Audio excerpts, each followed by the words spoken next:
Let's take a closer look at some of the tools we'll need to mod our game. When you open Steam, the first thing it does is check for updates. A window opens with tabs for the store, where you can buy the game. You can always check back in here to see what's new. This section gets updated a lot. My Games, which are the games you already have, as well as the ones that are downloading or can be downloaded. And the Tools tab, where we find the SDK. If it is not completely downloaded yet, right-click and select Install Game, and then Download. Once it is downloaded, double-click and open it.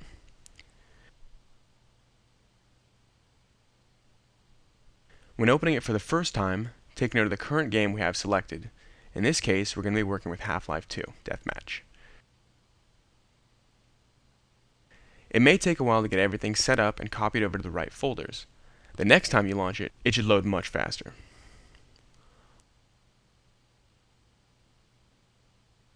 Once the necessary archives have finished copying, go to the SDK window and close the Steam window. The SDK is made up of 3 key applications, as well as some documents and utilities that we're going to use. The applications are first the Hammer editor. Hammer is a Valve program used to create maps. If you check out our disc on level design, we discuss Hammer pretty in depth. The model viewer, which allows us to view our models and animations, and the face poser, which allows us to give some facial expression to our characters. Then we have some documentation, extra utilities. The Create a Mod option allows us to access the contents of the SDK, and links, where we have access to the Valve developer community and the Softimage XSI mod tool, if you want to download it. We're going to choose Deathmatch as our game right now. Then open your Windows Explorer. I have a slightly different version here, but don't worry. Go to C, Program Files, Steam, Steam Apps, then select your username. And here we have the games that we can mod, along with the source SDK and its contents. You'll see your own username here instead of Neosis. In the source SDK bin directory, we have all the source SDK applications, the Hammer editor, face poser, model viewer, and everything else we've just discussed. Let's explore a bit more.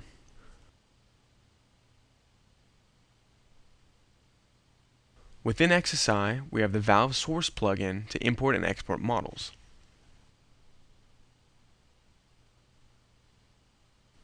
In Source SDK content,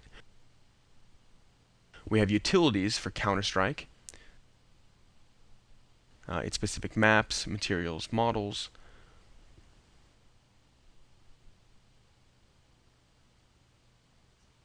Within XSI, we have a scene we can check out with the different characters. Urban reference, we'll discuss a bit more later.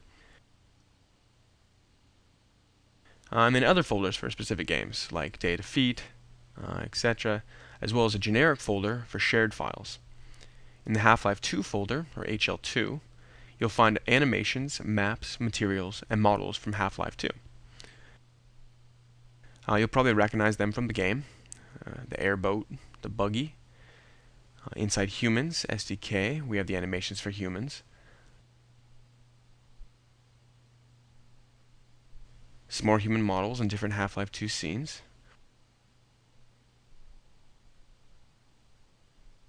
And just keep in mind that all these scenes can be opened up within XSI. You'll also find weapons, police. Okay. The source mods, which you can find under Steam Apps,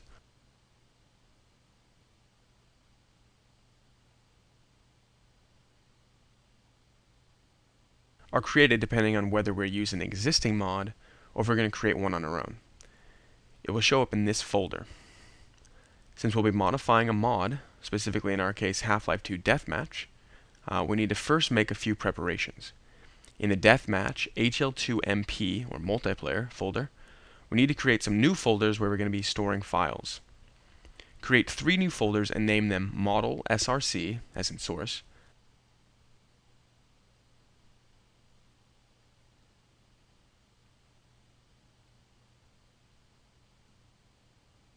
material src,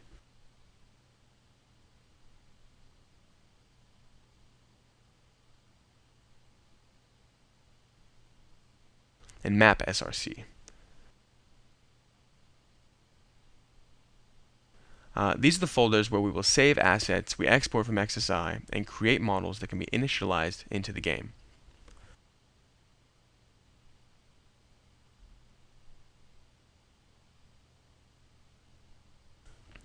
Within the SDK is the bin folder. We have some applications in there we'll need. The first one is the studio model.exe. This program actually compiles our models. We will simply drag and drop from the archive to the program so it can compile the models.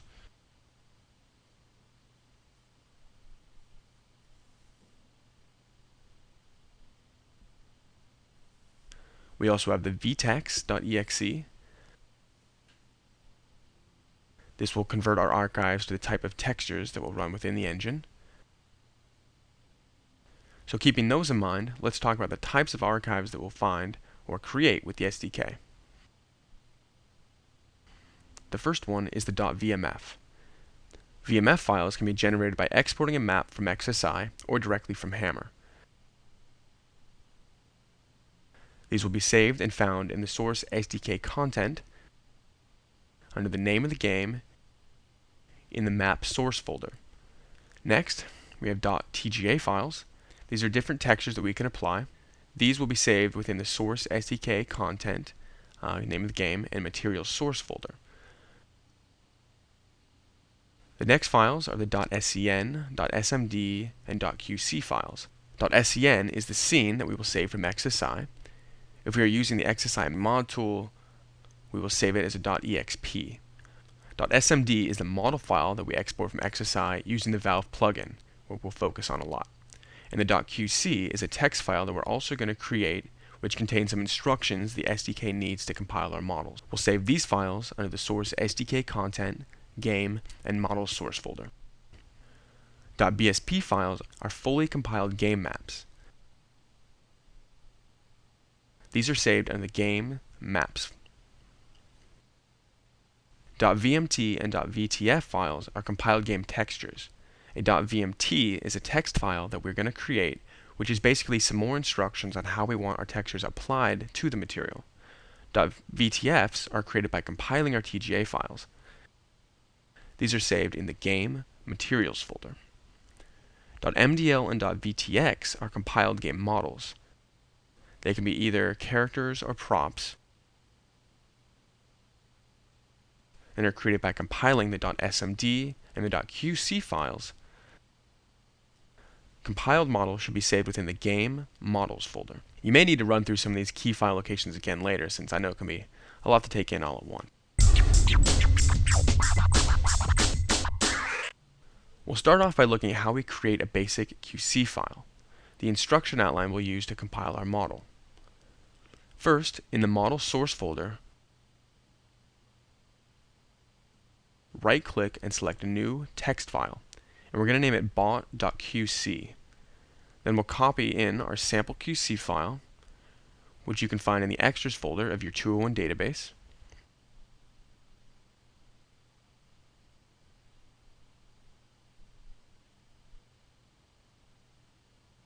One very important thing to note here, even though it looks like we have a QC file, in reality, if we go to our folder options, view, and unclick the hide extension for known file types, hit apply, we can see that the file is not actually a .qc file, it's a .qc.txt. And our compiler won't recognize it for what it is, and it won't work. It needs to be just a .qc file. This is very important because without this, we won't be able to compile the model. To open QC files correctly, right-click, select Open With, choose Program, and choose Notepad. Click the box that says it will always open using Notepad. And now let's paste in the contents of the sample QC file. Save it, close.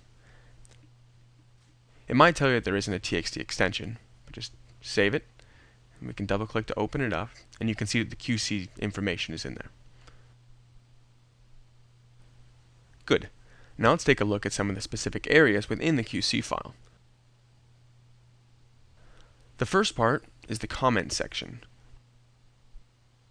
Here you place the name of the model, the material it uses, and or a brief description. Next, in $model name, it tells us the name of the file or model that we're going to create. In this case, it will create a folder in the humans, group 03, and then in the group 3, it will save a compiled model as male05.mdl. The $CD material is simply the folder where you can find the materials for that model. We don't tell it which material, just the folder. In the folder, you will find the .vmt file that we're going to create. The next group of lines that begins with the start I face data and ends with end I face data is simply the position controls of the eyes and some of the other attachments that it has. In this case, we have the eyes, mouth, position of the chest. Let's concentrate on this line here that says $model. First, you'll see male05, the name we are assigning the model, so that we can recognize it within the game. And next to it, a line referencing the model.smd that will export from Softimage. Include with body rules is referencing a default file that controls the hierarchy of our model. For now, we're going to keep using the standard defaults.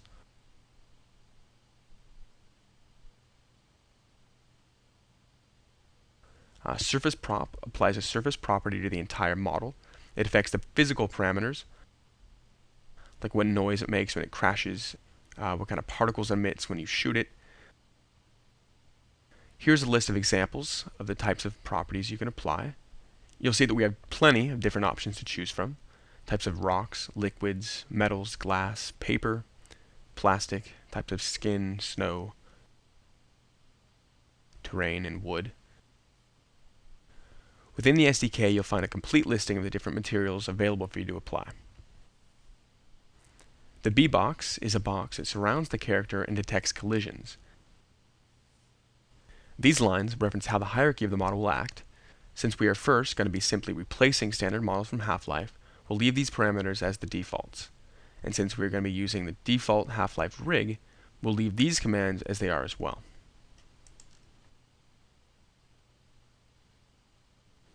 Include model will include a model that is already compiled in the compiling of the new model. This includes movement and animations, postures, everything that we want to include in the animation of our model. Finally, we have the hitbox and the ragdoll. The hitbox is important because the file determines the point where the model can be impacted and where it can be harmed or shot. And ragdoll is how the model will react when it receives a certain amount of damage and finally when it dies. For us to get started compiling our models, we'll pay attention to these three key lines, and for now we'll ignore everything else. These basic 3 lines are all we need to place characters into Half-Life 2. So supposing our model is going to be named Bot, let's make a few adjustments. We can change all this to models, bot, bot.mdl. Materials will save in models, bot. The name of the model is bot. And the file that we'll be referencing is one that we'll export later on from XSI. Let's call it bot.smd. Now that we have changed those 3 lines, we can move on to XSI and get ready to place the replacement characters into our game.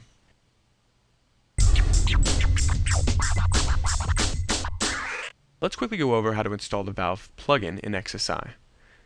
Go to your hard disk and navigate to Program Files, Steam, Steam Apps, your username, Source SDK, XSI. Here you'll find the XSI add-on that we're going to install. open Softimage, and then drag the dot add-on anywhere into the main interface. Now, up at the top, within the File menu, it shows the plugin tools. Export SMD, Import SMD, VMF, which is for maps, Weight Map Import and Export, Characters, we have the biped guide and the biped rig from guide, and that's basically all there is to it.